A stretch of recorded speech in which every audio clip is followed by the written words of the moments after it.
Good morning, good afternoon, good evening दोस्तों। Kevin sir back from personal tutor.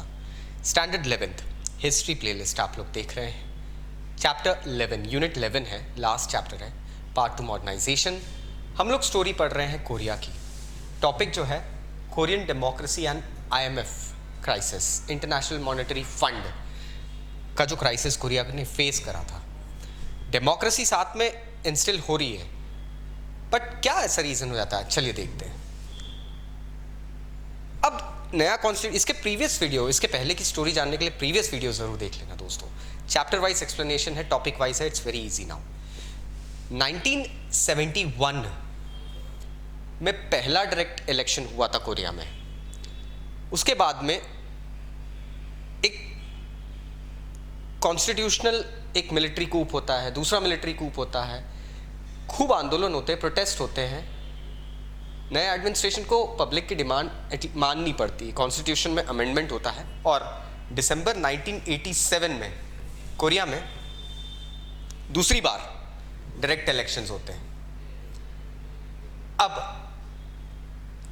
Opposition party इस वक्त, ये सब इतने जल्दबाजी में होता है ना कि कोरिया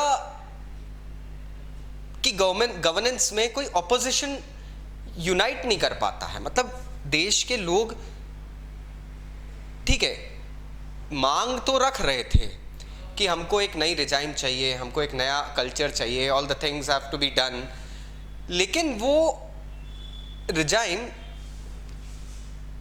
ऑपोजिशन वाले भुना नहीं पाए, तो ऑपोजिशन पार्टीज यूनाइट नहीं हो पाई थी।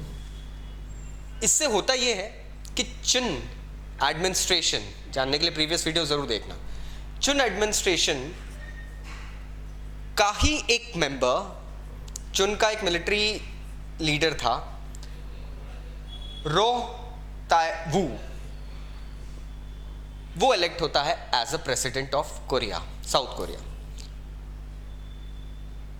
अब कोरिया ने,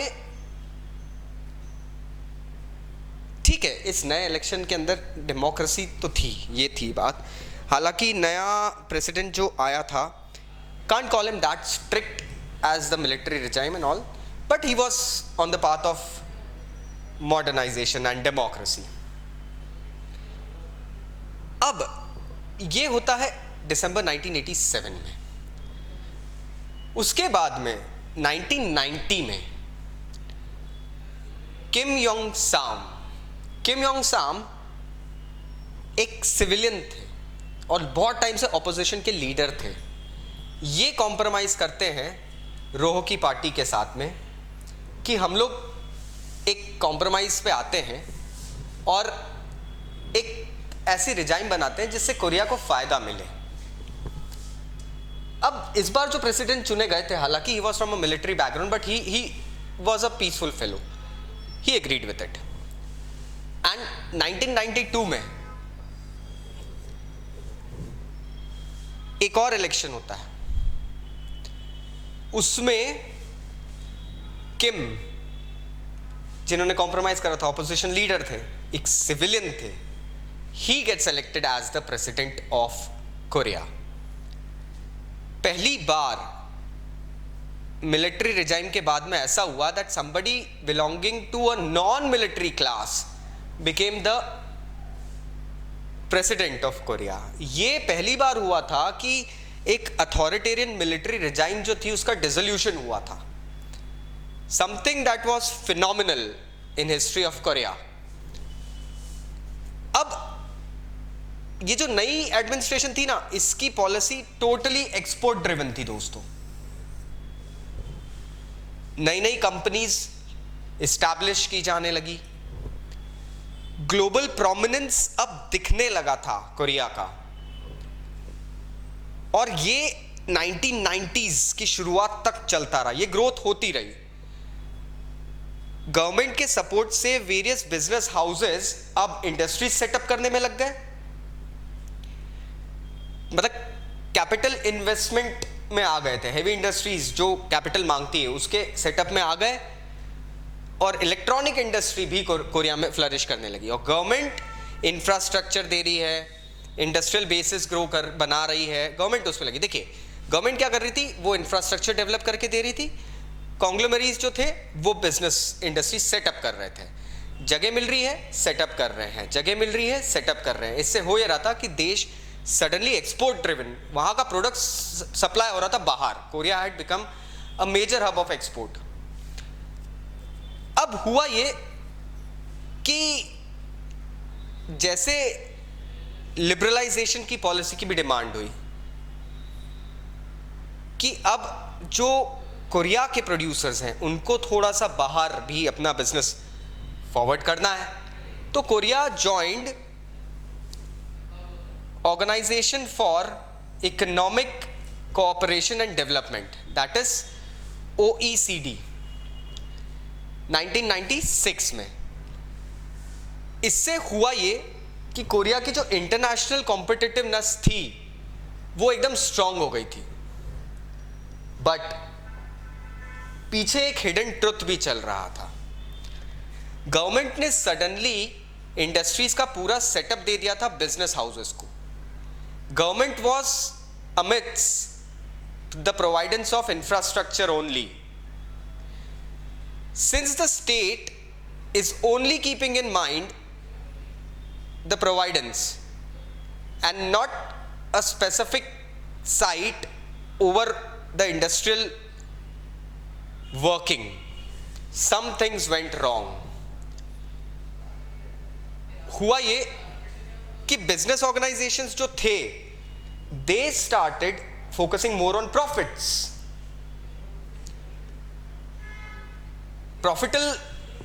जब आप प्रॉफिट मार्जिन में आ जाते हैं तो होता यह है कि सडनली आप प्रोडक्शन पे थोड़ा कम ध्यान देने लगते हैं। एंड ये जो बिजनेस ऑपरेशंस वगैरह चल रहे थे, जो भी चीज़ें हो रही थी, उससे प्रॉब्लम ये हुआ कि ओवरऑल कोरिया में 1997 में एक फॉरेन एक्सचेंज का क्राइसिस आ गया। It was not able to value its currency according to the foreign dollar, US dollar कह लो या आप येन कह लो या कुछ भी कह लो, करेंसी सडनली डिसबैलेंस होने लगी। अब हुआ ये कि तब 1997 में कोरिया की मदद करने आता है international monetary fund. International monetary fund एक ऐसी संस्था है, it's an institution that helps countries that are dealing with financial crisis by providing them some amounts, we can call them finances, and it has got some repayment modules also, some easy repayment modules, so that countries can go ahead and operate themselves. ये एक organisation बनाया गया था world war 2 के बाद में बनाया गया था, क्योंकि कंट्रीज को उबरना था। तो this proved very helpful in Korea. अब यहां पर दोस्तों एक और चीज आती है, इकोनॉमिक हालत सुधारने के लिए गवर्नमेंट तो ठीक है एफर्ट्स कर रही थी, कोरिया के सिटीजन्स भी इस चीज में कूद पड़े। एक गोल्ड कलेक्शन मूवमेंट शुरू हुआ था। ये लोगों ने अपने घरों में से सोना निकाल निकाल के गवर्नमेंट को दिया था, so that the international loan repayment could be met easily. Now kudos to the Korean citizens दोस्तों, they went a step ahead and they really went ahead by supporting their government, by giving out their own gold reserves. हमारे घर का सोना निकाल के हम लोग दे रहे हैं हमारी गवर्नमेंट को कि आप उस IMF से जो लोन लिया है देश को बचाने के लिए, आप उसको वापस दो। खुदौस, that's what they did. दिसंबर 1997 में एक long time opposition party leader थे किम दाई चांग। इनको इलेक्शंस में इलेक्ट कर लिया जाता है। पहली बार फिर कोरिया में कुछ हुआ, ऑपोजिशन का लीडर, रूलिंग पार्टीज तो जीतते आ रही थी लेकिन अब ऑपोजिशन का लीडर जीत गया। and this was the first time the administrative transfer was made peacefully. ठीक है, हम हार गए चुनाव, कोई बात नहीं, आप जीते हो, आप देश को आगे बढ़ाओ. ये हुआ without any violence, without any suppression, without any hindrance of trying to save the post or something. It all happened. इसके बाद 2008 में हम देखते हैं एक और पीसफुल ट्रांसफर हुआ. By the way this is Seoul, it's looking impressive. 2008 में एक चेंज आता है. कंजर्वेटिव लीडर ली म्यूंग बाक अभी कंजर्वेटिव थे, sort of against foreign policies. He was elected and he won. No protest, nothing at all. Simple transfer of power was made. Simple legacy was given out. इसके बाद में एक progressive आते हैं 2012 में, रो मू ह्यून. ये आते हैं एंड प्रेसिडेंट बनते हैं. देन पाक जुन हाई प्रेसिडेंट बनते हैं. पाक जुन हाई दोस्तों एक रिमार्केबल नेम इसलिए है because she was the first female president of Korea. अब आप वहां पे जेंडर इक्वालिटी भी देख रहे हैं, कितने क्लियरली जेंडर इक्वालिटी भी यहां पे रोल अदा कर रही है. अब पाक नाम से कुछ स्ट्राइक हो रहा है. देखो, पाक चुन हाय की इलेक्शन के पीछे the main reason of her being elected was something related to her legacy. Park Geun-hye was daughter of Park Chung-hee.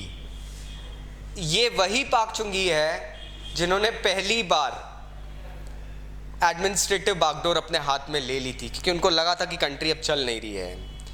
तो उनकी डॉटर थी ये, and she gained a lot of support because of this political legacy. अक्टूबर 2016 में एक scandal खुलता है दोस्तों. वो स्कैंडल खुलता है कि पाक जुन हाय ने अपने एक दोस्त को सीक्रेटली गवर्नमेंटल अफेयर्स मैनेज करने की परमिशन दी थी. She was providing information to her friend and that friend was interfering in governmental affairs. What has to be done, what has not to be done. इसके बाद में impeachment होता है and March 2017 में she was impeached. अब इसके बाद में मून जाए इन बनते हैं कोरिया के प्रेसिडेंट और फिर कोरिया में एक ट्रांसफ़र होता है पावर का. ये अगेन एक सिंपल सा ट्रांसफ़र था. दोस्तों इस पूरे प्रोसेस में हमको कुछ चीज़ें बहुत क्लियरली समझ में आती है कि कोरिया के जो लोग थे ये लोग ना एक मैच्योर सिटीजनशिप दिखाते हैं. वहां के लोगों को एक चीज पता थी, प्रोटेस्ट करना, चिल्लाना, इससे कुछ भी, नारे लगाना, इससे कुछ भी फायदा नहीं होता है. इनफैक्ट जब प्रेसिडेंट का इंपीचमेंट हो रहा था, people were demanding her to leave the presidency. They had taken out a peaceful march, candlelight protest हुआ था, 2016 का है. बहुत ही शांतिपूर्वक citizens were demanding her impeachment. कोई नारे नहीं लग रहे थे, कोई चीखना चिल्लाना नहीं हो रहा था, कहीं पे दंगे नहीं हो रहे थे, झगड़ा नहीं हो रहा था, फसाद नहीं हो रहा था. They were simply burning candles. Have you ever thought about किसी गवर्नमेंट रिजाइम को हटाना है और लोग कैंडल जला के खड़े हो गए कि इनको हटाइए प्लीज. और लोगों ने, एडमिनिस्ट्रेशन ने वो डिमांड मान भी ली. That showed the maturity of Korean citizens. That showed that how they actually went ahead and saw, perceived things. आपके देश पे अगर इंटरनेशनल मॉनेटरी फंड का लोन पड़ा है, आप अपने घर से सोना दे के गवर्नमेंट को हेल्प कर रहे हो कि जल्दी से जल्दी ये लोन चुकाइए. This is something that showed that Koreans were elevated around that peninsular region. They had a higher level of understanding and thinking in them. That is basically, that has played the major role in determining where Korea stands today. It has been evident time and time again. So I hope आपको ये topic समझ में आया होगा. अगले topic पे मिलते हैं अगले वीडियो में. Thank you very much. Please stay tuned. कुछ डाउट्स अगर हैं तो नीचे कमेंट बॉक्स से कमेंट जरूर करना. Bye bye.